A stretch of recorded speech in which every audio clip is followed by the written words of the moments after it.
affiliated stations present Orson Welles' The War of the Worlds by H.G. Wells.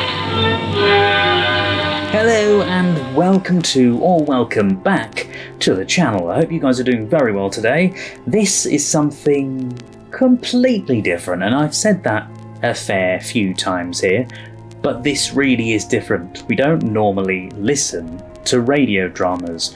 Normally we watch films or TV shows, but I am listening to the 1938 original radio broadcast of Orson Welles' War of the Worlds. What better way than to do it on its anniversary? Now, I was a little unsure as to how best to present this because, of course, it is just an audio radio broadcast. So I'm going to be providing you with extra imagery along the way. Now, of course, a lot of effort has gone into doing this, so I hope you guys really enjoy this, and don't forget to stick around until after, because as per usual when we do films and things, I am going to be reading off some trivia, finding out a bit about the background and what audiences' reactions were, because I believe things aren't as they seem. If you guys enjoy this, please let me know down below in the comments. I've also added a little extra onto the set, which I don't know if you can see, but it's a clock that reads 8 PM because War of the Worlds was broadcast at 8 PM on the 30th of October 1938. So without further ado, I hope you guys enjoy. This is War of the Worlds from 1938.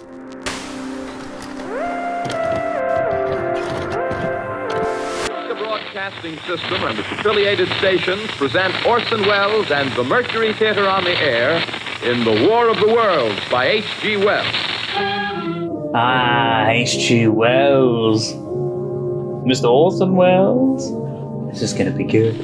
We know now that in the early years of the 20th century, this world was being watched closely by intelligences. Aliens. We know now that as human beings busied themselves about their various concerns, they were scrutinized and studied, perhaps almost as narrowly as a man with a microscope might scrutinize the transient creatures that swarm and multiply in a drop of water. Yeah. With infinite complacence, people went to and fro over the earth about their little affairs, serene in the assurance of their dominion over this small, spinning fragment of solar driftwood.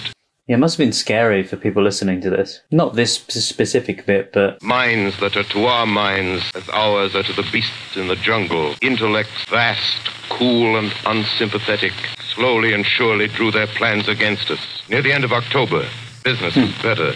The war scare was over. More men were back at work. On this particular evening, October 30th, the Crosley service estimated that 32 million people... So this bit's not as a... We're listening in on radios. Oh, so this is like a prelude to the radio broadcast itself. So this is the broadcast. Of undetermined origin is reported on obviously that bit was as well, but... causing a low-pressure area to move down rather rapidly over the... Yeah, so presumably people didn't hear the previous bit, probably. They heard this bit. We take you now to the Meridian Room in the Hotel Park Plaza. They would have been totally freaked out by it as well. We'll be entertained by the music of Raymond Raquello and his orchestra. I love a bit of Raven. Yes, thank you. Thank you. Good evening, ladies and gentlemen. Evening. We bring you the music of Raymond Raquello and his orchestra. I know one thing, that the book this was originally taken from, the H.G. Wells one, I presume, was set in England, so here in the UK. But the broadcast, when it went out on the radio, was done as if it was set in America. Ladies and gentlemen, we interrupt our program of dance music to bring you a special bulletin from the Intercontinental Radio News. I love how they've done this. Professor Farrell of the Mount Jennings Observatory reports observing several explosions of incandescent gas occurring at regular intervals on the planet Mars. The spectroscope indicates the gas to be hydrogen and moving toward the Earth with enormous velocity. Oh god, this kind of thing on the radio would It have... describes the phenomenon as like a jet of blue flame shot from a gun, unquote. Yeah, it's totally different to anything you would have heard on the radio or even now. Just going back to regular, relaxed music, people would be going, what? There's something attacking Earth from space? Something? What? Screaming at the radio, tell me more! Raymond Raquello and his orchestra. Very apt. Stardust, I think it just said the track was called. I feel like it's music that's the calm before the storm. The Government Meteorological Bureau has requested the large observatories of the country keep an astronomical watch on any further disturbances occurring on the planet Mars. Due to the unusual nature of this occurrence, we have arranged an interview with a noted astronomer, Professor Pearson, who will give us his views on this event. Yeah, they've really gone all in with this, but obviously as a drama, which with the beginning bit there does feel like it's a drama. And then they've got the music there. Almost take your mind off of it before you go, aliens are invading. We take you now to Princeton, New Jersey. Good evening, ladies and gentlemen. Carl Phillips speaking to you from the observatory at Princeton. The clock sound sent shivers down my spine when I heard it. Through this opening, I can see a sprinkling of stars that cast a kind of frosty glow over the intricate mechanism of the huge telescope. Ticking sound you hear, the vibration of the clockwork. It's the clockwork of the telescope. The details, the fact that they're not there, they're just in a studio recording this. Professor, may I begin our questions? Any time, Mr. Phillips. Of course. Professor, would you please tell our radio audience exactly what you see as you observe the planet Mars through your telescope? Nothing unusual at the moment, Mr. Phillips. So is that Orson Welles again? Because we've not heard him since earlier, I don't think. What do these transverse stripes signify? Not canals, I can assure you, although that's the popular conjecture of those who imagine Mars to be inhabited. From a scientific viewpoint, the stripes are merely the result of atmospheric conditions. You're quite convinced, as a scientist, that living intelligence as we know it does not exist on Mars? No. Chances against it are 1,000 to 1. Of course it doesn't. How do you account for these gas eruptions occurring on the surface of the planet at regular intervals? Phillips, I cannot account for it. How far is Mars from the Earth? Approximately 40 million miles. Well, that seems a safe enough distance. A long way away. And yes, so people will be thinking, oh, it's fine. Let me remind you that we are speaking to you from the observatory in Princeton, New Jersey, where we are interviewing the world-famous astronomer. Really, really intricate detail. Ladies and gentlemen, I shall read you a wire addressed to Professor Pearson from Dr. Gray, seismograph registered shock of almost earthquake intensity occurring within a radius of 20 miles of Princeton. So people, wherever they were, because they said 20 miles away, they wouldn't know if it was in their direction or the other direction. Probably a meteorite of unusual size, and its arrival at this particular time is merely a coincidence. One thing I don't know is if this was broadcast in the UK, because I know this was broadcast in America, but did we hear it in the UK back then? We are returning you now to our New York studio. Very, very well done. This feels like it's going back to a normal radio broadcast. Professor Morse of Macmillan University reports observing a total of 3 explosions on the planet Mars between... Yeah, I can imagine by now people are really starting to panic because there's been so many things back to flaming back. object, believed to be a meteorite, fell on a farm in the neighborhood of Grover's Mill, New Jersey, 22. The flash in the sky was visible within a radius of several hundred miles, and the noise of the impact was heard as far north as Elizabeth. We have dispatched a special mobile unit to the scene. In the meantime, we take you to the Hotel Martinet in Brooklyn, where Bobby Millett and his orchestra are offering a program of dance music. Dance music, you can't beat it. Seamless transition into calming music. Hope you guys are liking this, by the way. Hope you're really enjoying it. It's different to what we normally do, but I quite like it. This feels We take strange. you now to Grover's Mill, New Jersey. Okay, people at home must be thinking, wait, we've gone back and forth, what's going on? Professor Pearson and myself made the 11 miles from Princeton in 10 minutes. Oh, he's at the farm now, and you can hear all the Paint for your word picture of the strange. fire engines in the background, I think. I guess that's it. Yes, I guess that's the thing directly in front of me, half buried in a vast pit. The alien spaceship? What I can see of the object itself doesn't look very much like a meteor, at least not the meteors I've seen. It looks more like a huge cylinder. Shit, I'm trying to picture it all in my head at the same time. Pardon me? Louder, please, closer. Yes. Gotta speak louder. Kind of halfway. Yes, Mr. Wilmot. And then you saw something. Not first off. I saw this thing coming out of the sky. It looks like a purple people eater to me. A hissing sound, kind of like a 4th of July rocket. I turned my head out the window and would have sworn I was asleep and dreaming. Seen a kind of greenish But I wasn't. streak and then zingo. Something smacked the ground. Zingo. Were you frightened, Mr. Wilmot? Well, I ain't quite sure. I think if that happened for me, I would be very frightened. If I saw an alien coming out of the sky, like a UFO coming out of the sky, this thing, unidentified flying object, but Car's headlights throw an enormous spotlight on the pit where the object's half buried. scary. Ladies and gentlemen, there's something I haven't mentioned in all this excitement, but Oh, what have you not said? perhaps you've caught it already on your radio. Listen, please. The sound of... Do you hear it? The curious humming sound that seems to come from inside the object. Oh, you can hear it, yeah. Now, Oh, we're that's not cool. more than 25 feet away. It's the sound of static and stuff from the studio, isn't it? I love that. It's like the sound of someone tuning a radio or running something along a piano chord, like how they made the TARDIS sound. Trusty pickle jar. Metal casing is definitely extraterrestrial, not found on this Earth. Friction with the Earth's atmosphere usually tears holes in a meteorite. Something's happening. Ladies and gentlemen, this is terrific. What's happening? This Opening? end of the thing is beginning to flake off. What was that? Ladies and gentlemen, this is the most terrifying thing I've ever witnessed. I've got shivers. Calling someone or something. Someone? Turning out of that black Calling hole, out. two luminous discs for the eyes. It might be a face. Something wriggling out of the shadow like a gray snake. What the hell was Now that? it's another one, and another one, and another one. They look like tentacles to me.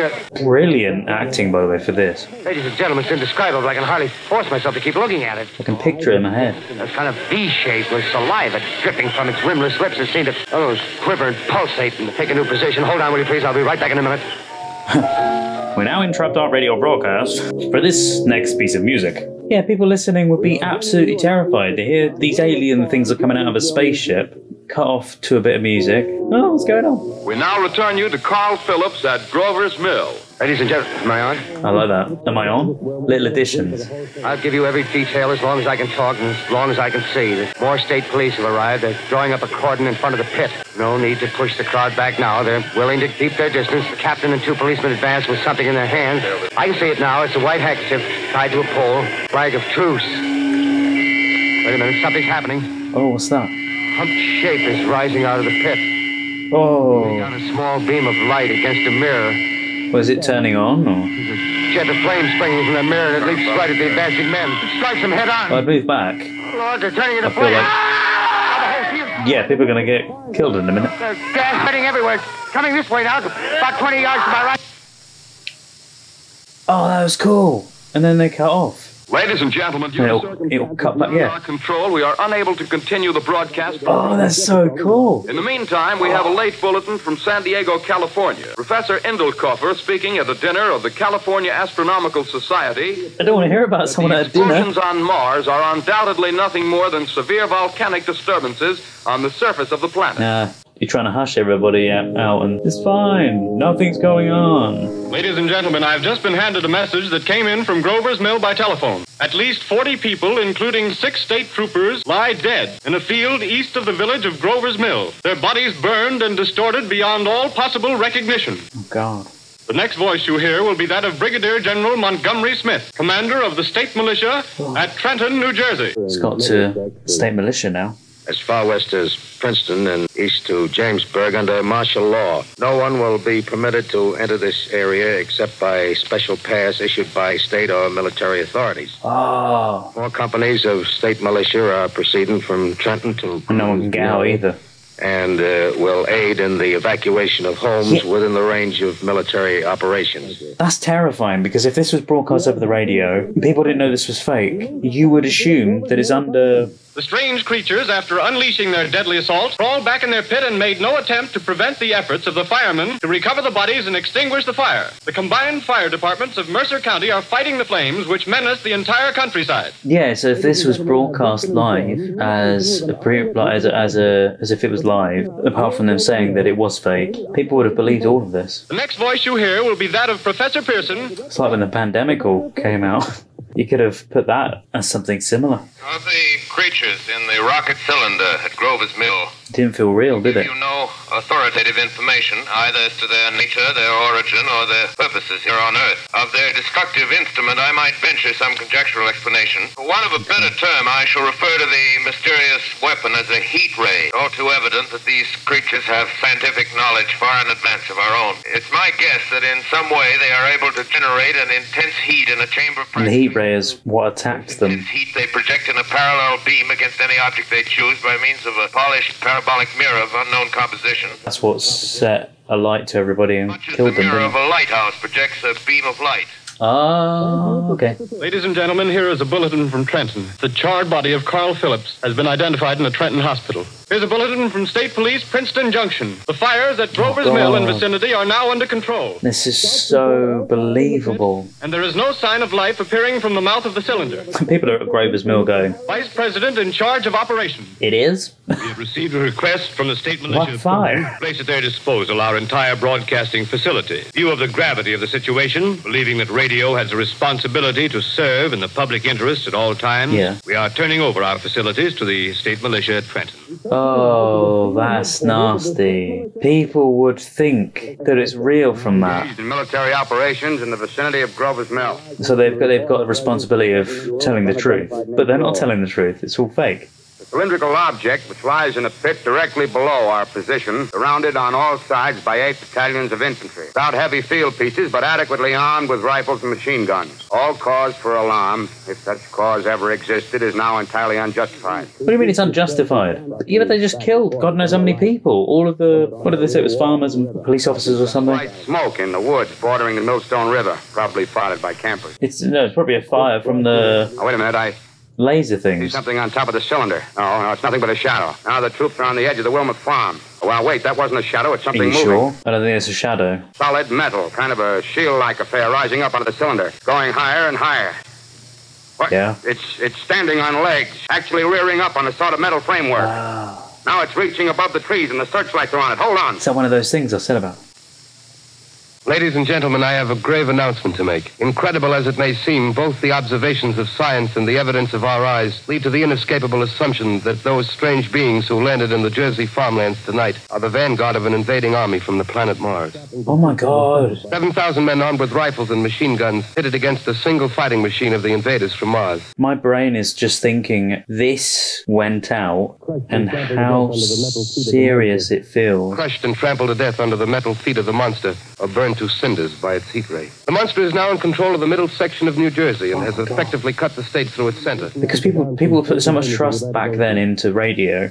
Railroad tracks are torn and service from New York to Philadelphia discontinued, except routing some of the trains through Allerton and Phoenixville. But this is what radio dramas sound like, but, you know, you tend to think it's fake. By morning, the fugitives will have swelled Philadelphia, Camden, and Trenton. But this feels too real. At this time, we take you to Washington for a special broadcast on the national emergency. The Secretary of the Interior. Citizens of the nation, I shall not try to conceal the gravity of the situation that confronts the country. I was going to say in a minute they're going to have the president on. Jesus. Nor the concern of your government in protecting the lives and property of its people. I wish to impress upon you, private citizens and public officials, all of you, the urgent need of calm and resourceful action. Fortunately, this formidable enemy is still confined to a comparatively small area. To anybody that's not read War of the Worlds, people would have been absolutely and we may place our terrified faith in the military forces to keep them there. For now. We must continue the performance of our duties, each and every one of us, so that we may confront this destructive adversary with a nation united, courageous, and consecrated to the preservation of human supremacy on this earth. I thank you. You have just heard the Secretary of the Interior speaking from Washington. Jesus. We're informed that the central portion of New Jersey is blacked out from radio communication due to the effect of the heat ray upon power lines and electrical equipment. Terrifying. Report continued gas outbursts at regular intervals on the planet Mars. The majority voiced the opinion that the enemy will be reinforced by additional rocket machines. Yeah, they could be. Scouting planes report 3 Martian machines visible above treetops, moving north toward Somerville with population fleeing ahead of them. The heat ray is not in use, although advancing at express train speed. They seem to be making a conscious effort to avoid destruction of cities and countryside. Coon hunters have stumbled on a second cylinder similar to the first. Oh, God. I've got to admit, I haven't seen any of the War of the Worlds stuff. A fleet of army bombers carrying heavy explosive flying north in pursuit of enemy. Just a moment, please, ladies and gentlemen. We've run special wires to the artillery line in adjacent villages. And it keeps cutting out as well because it's an OB. I love that. Fire. This is probably nothing for radio drama back then. I've not heard many radio dramas from the time. I think this is probably the only thing I've heard from 1938, but from the 30s in general. Fire. The Lancer, letting off a smoke. What is it? Why do I feel like they're not going to have killed him? Moving this way, lying close to the ground. Moving fast. Put on gas mask. Ready to fire. Get to 24 meters. No coming nearer. Get the range. Meters. People tuning in now would be like, huh? 1, 2, 3 meters. What's that? I think they're about to cut back to New York now. Get out of there. Yeah, they've gone. They're in an army bombing plane now. Enemy tripod machines now in sight. Could they do broadcasts from a plane? Reinforced by 3 machines from the Morristown cylinder. 6 altogether. Obviously, I know they're not actually doing it from a plane, but in reality, people probably didn't know that either. But I don't think they could, though. A heavy black fog hanging close to the earth of extreme density, nature unknown. It was a black fog. River into the Jersey marshes. Evident objective is New York City. Where the radio broadcast is coming from. Is that how they're going to end the show? It gets hit. 1,000 yards and we'll be over the first. And obviously, if this broadcast at night would be pitch black, people wouldn't be able to know if 600. this thing was coming towards them. There they go. The giant arm raised. Okay. Green flash. They're going to done it. They're spraying us with flame. 2,000 feet. Engines are giving out. No chance to release bombs. Only one thing left. Drop on them, plane and all. I was right about them going off on air. We're diving on the first one. Now the engine's gone. 8. Oh, this is terrifying. That's so cool that when they just keep cutting off. Langham Field. Go ahead. 8 Army bombers in engagement with enemy tripod machines over Jersey Flats. Engines incapacitated by heat ray. All crashed. 1 enemy machine I thought you were destroyed. going to say they're not alive now. Enemy now discharging heavy black smoke in direction of Newark, New Jersey. Warning. Poisonous black smoke pouring in from Jersey marshes. Gas masks useless. Urge population to move into open spaces. Automobiles use Route 7. Avoid congested areas. No. Smoke now spreading over Raymond They're Boulevard. pushing people out of the city now. Obviously, they're not, but this being broadcast, people will be turning off the radios, running outside, and actually going for it. I don't know if they would have had portable radios that they could have brought with them, or... Where are you, 8 Extra? Yeah. They're gone. I'm speaking from the roof of Broadcasting Building, New York City. The bells you hear are ringing to warn the people to evacuate the city as Martians approach. Estimated in the last 2 hours, 3 million people. Wait, they've even got the bells going off and everything in the background. Hutchison River Parkway still kept open for motor traffic. It's believable. Floyd bridges to Long Island hopelessly jammed. People in New York are going, All communication with Jersey Shore. what are they talking about? We're not evacuating. This may be the last broadcast. Jesus. People are holding service here below us. Maybe the end for us all. Oh, I wonder if people actually were. Noise in crowds like New Year's Eve in city. The enemy is now in sight above the Palisades. 5 great machines. First one is crossing the river. I can see it from here, wading the Hudson like a man wading through a brook. Martian cylinders are falling all over the country. Yeah, people would have been in buildings below. Oh, and they're everywhere, they're saying. Yeah, and people wouldn't have known if this was real or not. This is the end now.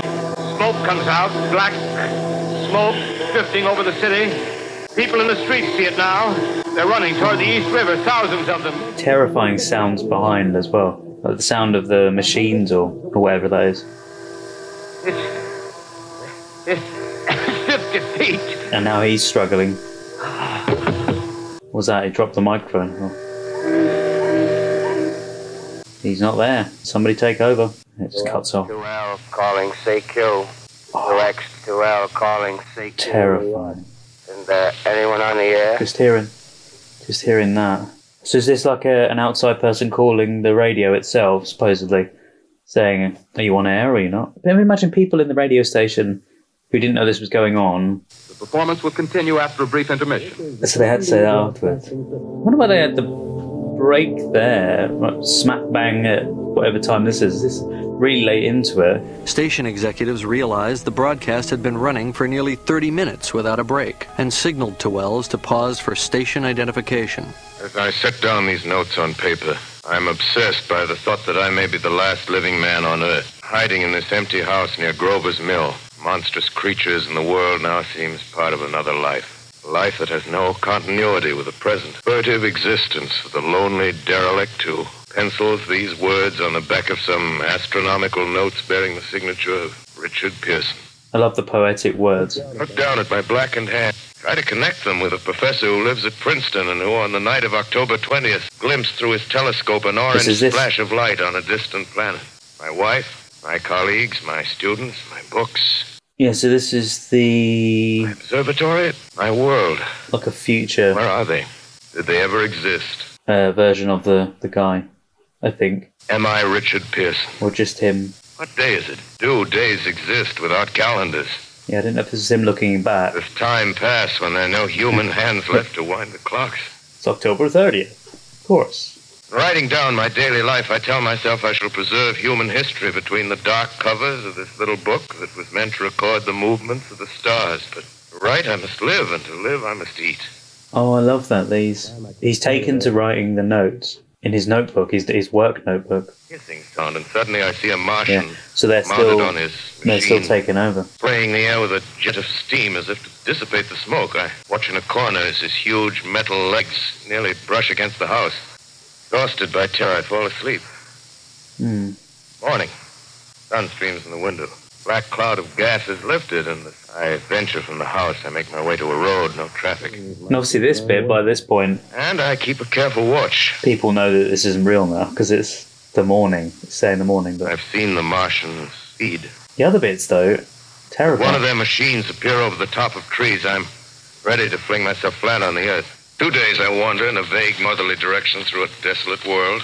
I love the apocalyptic feel of this, like they're making it seem so apocalyptic. Finally, I notice a living creature, a small red squirrel in a beech tree. I stare at him and he stares back at me.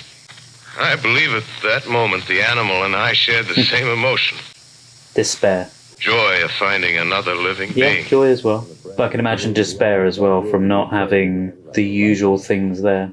Yeah, the lighthouse thing that he keeps mentioning. That's kind of how I imagined it to be from the imagery that I've seen of the spaceship things. This looming thing with the light spinning, searching for people. Next day, I come to a city, vaguely familiar in its contours, yet its buildings strangely dwarfed and leveled off as if a giant had sliced off its highest towers with a capricious sweep of his hand. God.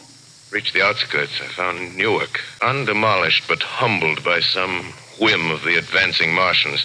Presently, with an odd feeling of being watched, I caught sight of something crouching in a doorway. I made a step towards it, and it rose up and became a man armed with a large knife. Where do you come from? I come from many places.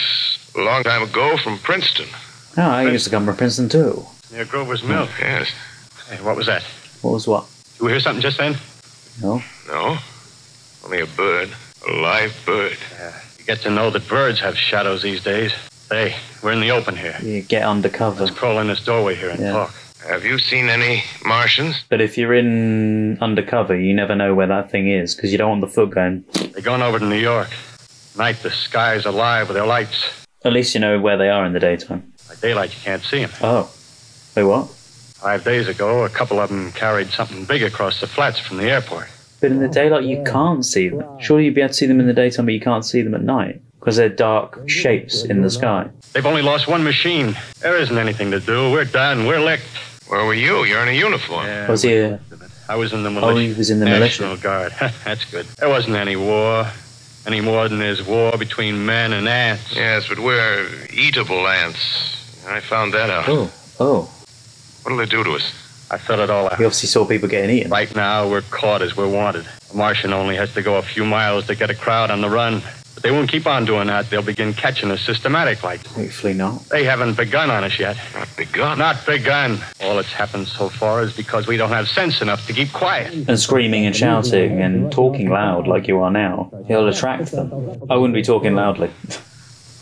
What is there to live for? Well, there won't be any more concerts for a million years or so. No, this is none left. Dinners at restaurants. Books. If it's amusement you're after, I guess the game's up. What is there left? Life! I want to live. I want to see the world. I want to live. We're not going to be exterminated. Exterminate. And I don't mean to be caught either. But food would also be scarce as well, wouldn't it? What are you going to do? I'm going on, right under their feet. What's your plan? I got a plan. We men, as men, we're finished. We don't know enough. We got to learn plenty before we got a chance. We've got to live and keep free while we learn, see? I've thought it all out, see? I thought it out loud, see? That's why I watched you. Watched you. All those little office workers that used to live in these houses, they be no good. But, so he's been watching him for a while? Run off to work. I've seen hundreds of them running to catch their commuter's train in the morning, afraid that you can't if they didn't. Lives insured and a little invested in case of accidents. Yeah, people on a 9 to 5, day in, day out, day in, day out, like a goldfish bowl. That kind of job is pretty monotonous. These Martians are going to make pets of some. They'll train to hunt us. I think they already have, haven't they, though? Live underground. I've been thinking about the sewer. Yeah, you could live underground. Under New York, they're miles and miles. I don't know about the sewer, but I suppose it's better than anything. And there's cellars, vaults, underground storerooms, railway tunnels, subways. Yeah. Loads of subways and stuff. You're beginning to see, huh? It's a good idea. We'll get a bunch of strong men together. As you meant me to go. I've been watching you. I know you're strong. Get all the books we can. Books, there you go. Science books. Yep. And relearn everything. That's where men like you come in, see? We raid the museums. Yep. Libraries. We'll even spy on the Martians. May not be so much we have to learn before... Let's start rebuilding things. Like when we watched Logan's Run. We'll start rebuilding things. Heat rays right and left. Not a Martian in them. Not a Martian in them, see? But men. Men who've learned the way how. Oh. Imagine having one of them lovely things with its heat ray wide and... They're lovely. We turn it on Martians. We turn it on men. That'd be pretty cool. I don't know about turn it on men, but I think they'd be better off using them to take down the aliens, but not to fight against men. Well, after parting with the artilleryman, I came at last to the Holland Tunnel, entered that silent tube, anxious to know the fate of the great city on the other side of the Hudson. Cautiously, I came out of the tunnel and made my way up Canal Street. I do love the idea they did it all by tube, like they did it all by underground, and they lived down there. Ominous smell from the gratings of the cellars of some of the houses. I presume the funny smell from the sewers and from the cellars would be people hiding down there and then they've died. Stood alone on Times Square. Caught sight of a lean dog running down 7th Avenue with a dark brown meat in his jaws. A pack of starving mongrels. Oh, lovely. Made a wide circle around me as though he feared I might prove a fresh competitor. Strange powder. Their silent shop windows displaying their mute wares to empty sidewalks. So descriptive. Suddenly, I caught sight of the hood of a Martian machine. No. Standing somewhere in Central Park, gleaming in the late afternoon sun. Well, I was right, saying that they are visible in the day. Across Columbus Circle and into the park, Well, what are you going to do? Are you going to try and attract it? And from there, I could see standing in a silent row along the mall 19 of those great metal titans, their cowls empty, their steel arms hanging listlessly by their sides. It's a shame you can't get a missile. Suddenly, my eyes were attracted to the immense flock of black birds that hovered directly below me. They circled to the ground. But the blackbirds aren't blackbirds. They're aliens. Lay the Martians with the hungry birds pecking and tearing brown shreds of flesh. Oh. And their dead bodies. They died. Later, when their bodies were examined in laboratories, it was found that they were killed by the putrefactive and disease bacteria against which their systems were unprepared. By the Earth's sicknesses. Imagine if they'd invaded during the pandemic. Plain, after all, man's defenses had failed. By the humblest thing that God, His wisdom, has put upon this earth. No life existed beyond the petty surface of our minute sphere. But it does. Now we see further. Personally, I believe that life does exist beyond. We can't be the only bit of life out there. Slowly from this little seedbed of the solar system throughout the inanimate vastnesses of sidereal space. We know living organisms are out there on other planets. Maybe that the destruction of the Martians is only a reprieve to them and not to us. The future ordained, perhaps. Strange it now seems to sit in my peaceful study, writing down this last chapter of the record, begun at a deserted farm in Grover's Mill. It begun there, and it ended probably back there, but... Strange to see young people strolling on the green where the new spring grass heals the last black scars of a bruised earth. So they've all grown back again, it's all come back. Strange when I recall the time when I first saw it. Looming there above the treetops. Clean cut, hard, silent, under the dawn of that last great day. So good, so descriptive and so powerful like the imagery is. That last bit wasn't as dramatic as the beginning. Like that. Not so much the beginning, sorry, the middle bit. This is Orson Welles, ladies and gentlemen. Hope you enjoyed that. Out of character, to assure you that the War of the Worlds has no further significance than as the holiday offering it was intended to be. Yes. The Mercury Theater's own radio version of dressing up in a sheet and jumping out of a bush and saying boo. Starting now, we couldn't soap all your windows and steal all your garden gates by tomorrow night, so we did the best next thing. We annihilated the world before your very ears and utterly destroyed the CBS. I love that. You will be relieved, I hope, to learn that we didn't mean it. Yes, it was that all both institutions are still fake. open for business. Yeah. So goodbye, everybody, and remember, please, for the next day or so, the terrible lesson you learned tonight. That grinning, glowing, globular invader of your living room is an inhabitant of the pumpkin patch, and if your doorbell rings and nobody's there, that was no Martian. It's Halloween. Yeah. Oh, I really love that. That little message at the end. Beautiful little ending for that. If only to have heard it back then. What I wouldn't give to listen to that live on the radio back then and just hear it. And I know we've kind of mocked it up today as if I'm listening to it on the radio and that, but I really would have loved to have heard it. I know that was the nearest thing I'm ever going to hear to it, for one, the first time, two, to it being live in 1938, being sat in this kind of mysterious setting of something that you guys have never seen. This is, being part of my living room and listening to it on the radio and having this old-fashioned feel. It's probably the only time that it's ever going to feel the closest that it would have felt back then. I'm so glad that we listened to it today and I got to experience it, because I've never read War of the Worlds. I've only ever seen images. I've never seen any of the films of War of the Worlds, so I don't know anything about it. The only thing I've seen is images of the tripod type aliens, and knowing that they're in some way called tripod creatures or something. I know tripod comes in the mix of what people talk about for War of the Worlds. I know that there's a film with Tom Cruise, and having now heard the original radio drama, and obviously not having read the books as yet, I'm just fascinated by how it must have been perceived back then. But people believed it. They really believed it that night. And I think of the ones who were begging us to get connections to their families, to their husbands, to mothers and fathers before the world came to an end, so they could just tell them they loved them. Kind of similar to how I felt when I watched Ghost Watch, which you guys don't know this, but I am watching. It's funny because when I watched that, I was taken aback at how almost realistic it was set to be, and the BBC put it out. And they did make it seem like it was live, but they also prefaced it with saying this is a dramatised film, etc. And the same thing goes for this as well. And looking into that one a bit more, into Ghost Watch a bit more, I heard a lot of mentions of War of the Worlds, which is funny because I'm now experiencing the War of the Worlds as well. Okay, what we're going to do now is we're going to go through some of the trivia of War of the Worlds from 1938. What were people thinking? Because I think it's not what we believe. So I've always been told that when the War of the Worlds was broadcast, there was mass hysteria and all this kind of thing, but apparently that isn't the case. It says apparently the mass panic associated with the radio broadcast wasn't as massive as we are led to believe, but it wasn't entirely faked or over-reported either. Most people would have reacted as most probably would today. They would call the police or friends and find out. Apparently CBS got an unusually high volume of calls, as did police and fire stations, so people were trying to verify one way or the other.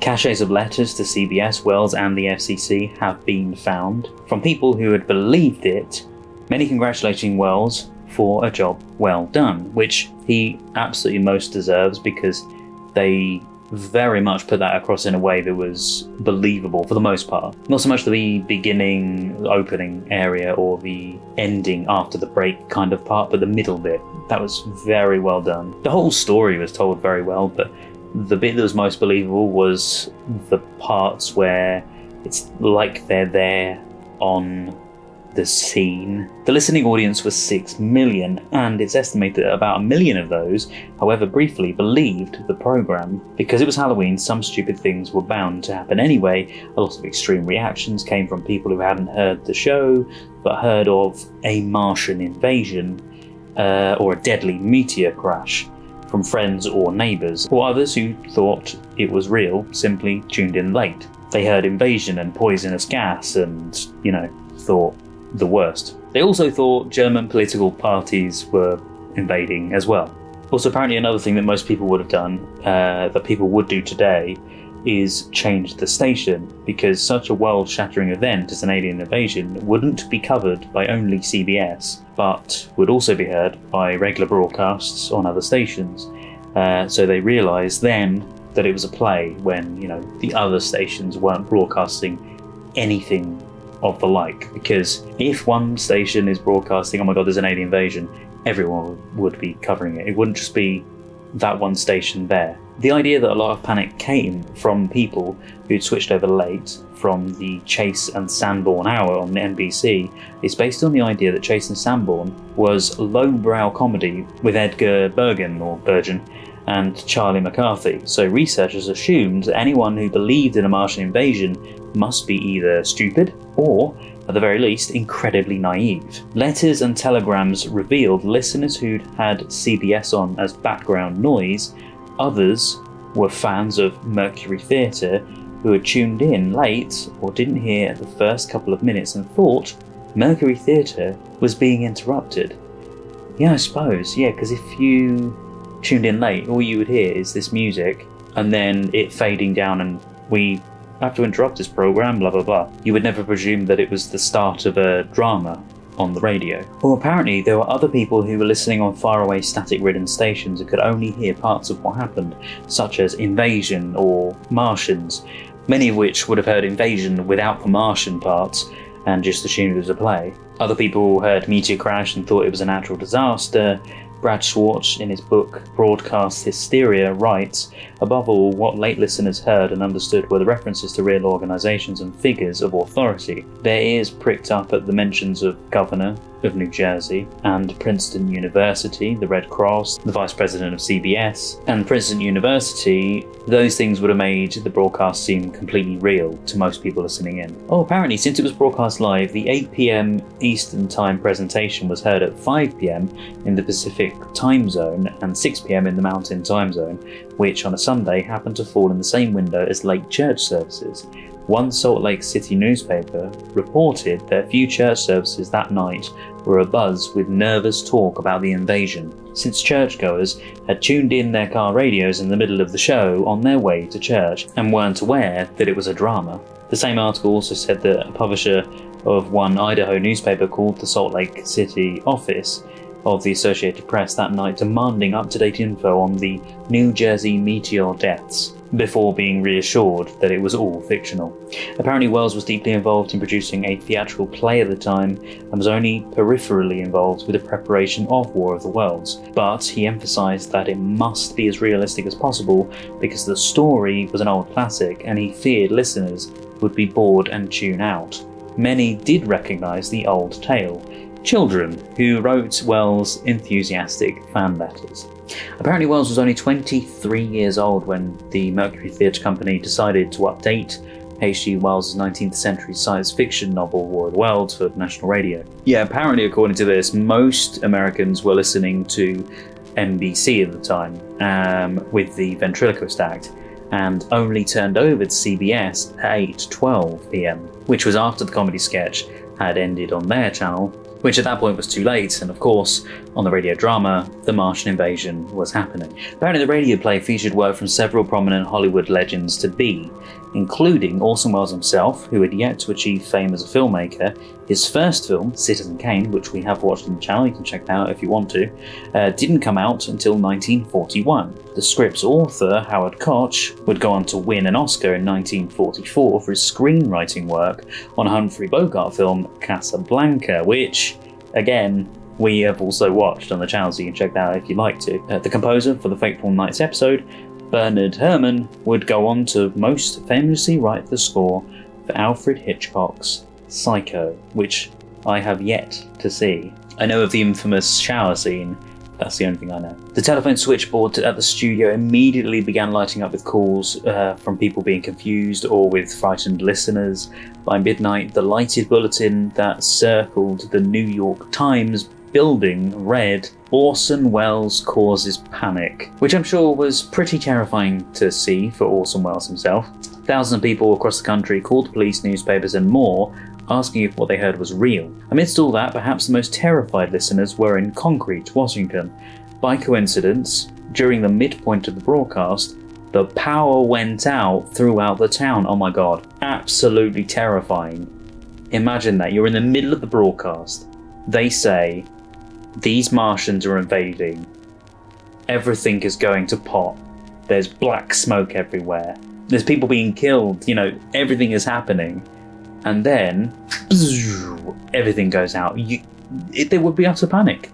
You would presume the Martians had invaded, and that was it. I don't know what I would have thought. I mean, I probably would have gone outside and just checked, but still, you'd probably be too terrified to even step out of the door just in case something was happening. Some listeners ran into the mountains, others grabbed guns awaiting the attack. Oh my god, imagine. I can't imagine that though. That's, in this day and age, none of us would fall for any of this stuff because we would just look it up. But back then they couldn't. Back then it was just they took what they heard as gospel pretty much. That they took that as the radio is telling me the truth.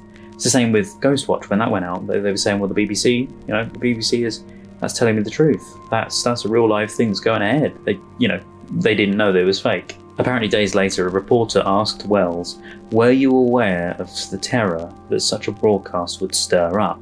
He replied, definitely not. The technique I used was not original to me.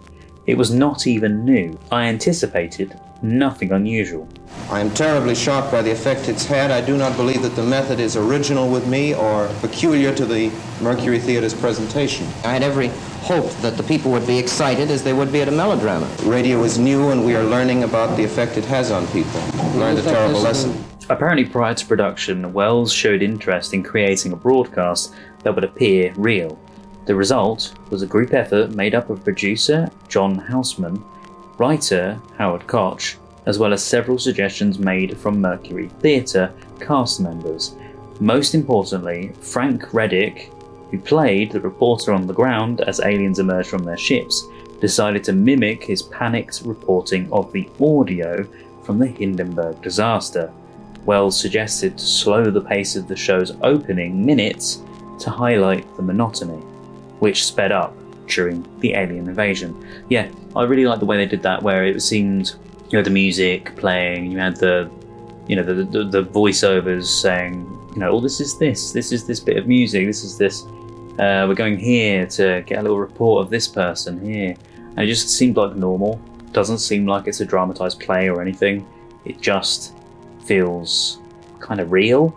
But then all hell breaks loose when things start picking up, which I really love the way they did it. Yeah, here we go.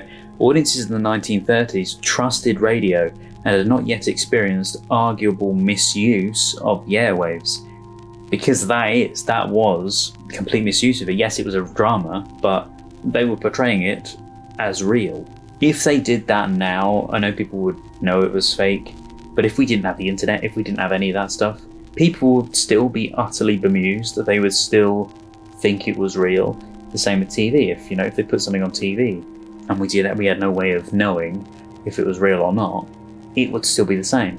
It's funny because it kind of takes me back to something I saw earlier today. It just kind of reminds me a little bit of it. So I've been saying about this and Ghostwatch, without the internet, people would be completely none the wiser. Well, it's funny because when I was watching Ghostwatch, at the end in the trivia section, I said the situation of people not knowing if it was real or not, because we didn't have the internet, or they had no way of immediately checking things, reminded me so much of a program I saw years ago based on Big Brother with the apocalypse happening. And that TV show is dead set. It had Davina McCall, she became a zombie, blah, blah, blah. But it's funny that I mentioned that because in the same kind of situation, when the pandemic happened, I was looking at footage earlier of, I think it was the Canadian Big Brother or something. They had to be sat down and have it told to them that something was happening on the outside world. And they looked terrified because obviously they had no idea what was going on in real life. And they were sat down and told, a pandemic has broken out in the world. This thing is, spreading, blah, blah, blah. And you can see the sheer panic on their faces because they have no contact to the outside world. They have no internet, they have no phones, they have no way of, they can't even read newspapers or whatever. They have nothing. And it reminds me a lot of that situation where people are so unaware of their surroundings on the outside world, which again, with War of the Worlds, they would be as well, because they wouldn't have an up-to-date newspaper. They wouldn't have, apart from their neighbours, they wouldn't have anybody they could talk to or message or anything, because that never existed back then. You just had letters or speak to a neighbour. If you lived in a farmhouse in the middle of nowhere with no surrounding neighbours, you wouldn't be able to speak to anybody unless you called someone. And if you called someone, you may not get through because they might be in a panic. They might even be there. They might have a power outage like we've just read. So it really would have caused panic with them not knowing. H.G. Wells, though, author of the 1898 source novel, told the New York Times that CBS far outstepped their rights by producing an entirely different story. Although Orson Welles answered such criticism in his press conference, telling reporters that he simply placed the story in the US because that's where the listeners were, this was no different than H.G. Wells centering the story on Europe, where he was writing. And I think this is where the mass hysteria stories came from. It says, national press quickly jumped at the opportunity to stir the pot. Articles claiming that the radio play led the country into this mass hysteria became commonplace. Most famously, the front page of the New York Times read, "Radio listeners in panic, taking war drama as fact," claiming that people fled their homes with wet rags on their faces to thwart the alien gas weaponry. Whether or not people actually did or not is highly doubtful. They might have. While there were reports of panic near where the radio play took place, such as a man who walked into a theatre in Orange, New Jersey, with the intention of alerting moviegoers to the danger overheard over the airwaves. Oh my god. The massive influx of communication was a range of inquisitive minds and angry listeners who were upset that the broadcast was made to sound real. The primary cause for confusion, particularly for those who tuned in late, was how the play took place in real locations like Trenton and Grover's Mill, New Jersey. Realistic titles were also used for city and state officials, such as Secretary of the Interior, issuing evacuations. Yeah, they didn't come up with anything specific. They didn't state different names to, make it seem more like a drama. Wow, by November 6th, less than a week after the broadcast, a New York Times column by Orrin E. Dunlap Jr. noted that radio producers now know it's dangerous to electrify fiction in such a way that the listeners believe it is news or a regular radio program. The New York Times took 875 calls that night, with the Newark Evening News receiving 1,000 calls. The Newark Police Headquarters reported nearly 1,000 calls, some asking if the police had extra gas masks or if they needed to close their windows. No! It has been estimated that the New Jersey Bell Company received 75,000 to 100,000 calls over their normal traffic during the 8 p.m. hour. Paul Morton, the city manager for Trenton, New Jersey, wrote a curt letter to the FCC following the CBS broadcast. The broadcast had completely crippled communication facilities of our police department for about 3 hours, wrote Morton. "I'm requesting that you immediately make an investigation and do everything possible to prevent a reoccurrence." His primary concern was that if there would have been a real emergency, the clogged telephone wires would have caused a bigger problem. Legendary journalist Dorothy Thompson published her response to War of the Worlds on November 2nd, 1938, titled "Mr. Wells and Mass Delusion" in the New York Herald Tribune. Though she overstated the panic like many other journalists did at the time, Thompson argued that the real issue raised by this broadcast was the failure of education. She understood that many people were being swayed by truly dangerous radio personalities. The overplaying of the War of the Worlds hysteria was justified in Thompson's eyes because it highlighted a dangerous gullibility present in some of our populace. But yeah, it's absolutely crazy to me that people were taken in by it, presuming it was real, when of course it wasn't. I did notice, by the way, that the light was dimming, so apologies if I was dark for a little while. But anyway, it's been absolutely fantastic being taken for a ride by War of the Worlds 1938, the Orson Welles production of the H.G. Wells novel, and how they depicted it in this radio environment. Thanks so much for joining me today, guys, listening to War of the Worlds 1938, the Orson Welles production of the H.G. Wells novel, you know, put into a radio play itself. If you want to check out more amazing things, you can see them over on the Patreon page, and I'll also be putting a full uncut version of this on there as well, so you can check that out. Join me tomorrow on Halloween itself. If you're watching this afterwards, then search on the channel for Ghost Watch. It's going to be amazing. I loved it, absolutely adored it, and it's kind of gone for the same kind of feel as this, so I think you'll really enjoy it. Plus it's ghost watching as well, and it's really, really creepy. So yeah, if you love spooky stuff for the spooky season, for the Halloween season, then I think you'll love it. Take care, stay safe, and I'll see you guys next time. Bye-bye.